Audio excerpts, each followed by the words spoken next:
It's time to talk about dull tools. No, I don't mean what your grandfather called you when you told him what you wanted to do for a living, and every time you explain what you did for a living, he would say, oh, and they pay you for that. No, I'm talking about steel today. Now, this is a freshly sharpened knife, and it's a carving knife, not a wood turning tool, but it makes lovely shavings with minimal effort, which is exactly what you want if you're doing carving. But it's what you want when you're doing any type of woodworking. If this gets dull and you have to really push, right, and then finally it lets go and you don't know where that knife's going to go and what it's going to hit. I had that happen with my hook knife when I was carving a spoon. I didn't have the right jig to sharpen it. I did the best I could with my strop, but it was getting dull.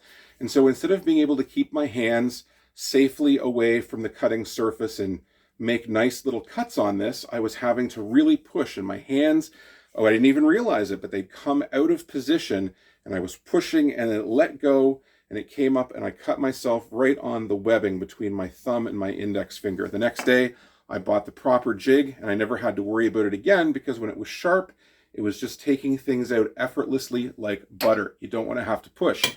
So, same happens with wood turning tools. You want these to be sharp.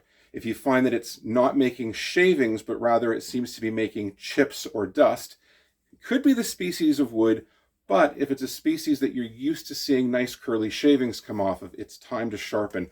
If you notice that the facet on it looks dull, or you can kind of see the edge, you shouldn't be able to see the edge of it. It should be so sharp, but if you can see the edge, if the shavings that come off are hot, it's time to sharpen. Well, what's the big deal? Because the lathe is doing the effort. Yeah. The thing is, though, you're trying to get in there. It's on the lathe, and you're pushing harder than you should. And you push, and you push, and then all of a sudden, something lets go, and now your gouge is out of position. Like, the best that's going to happen is you're going to get a catch that's going to take a chunk out of your workpiece, and you have to make an on-the-fly design modification. But you could have the gouge slip in a direction that you don't want it to go. You could injure yourself. You could get a workpiece thrown at you.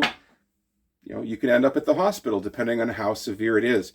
If you notice that your gouge is getting dull, take it to the sharpener, sharpen it with proper technique. That's beyond the scope of this brief video on safety. There's lots of great sharpening resources out there on the internet for wood turning tools. Make sure that your gouge is sharp. Don't get yourself into a dangerous situation. That way the tool can do the work. That's what you want. Happy turning. I hope you stay safe and enjoy it for decades to come.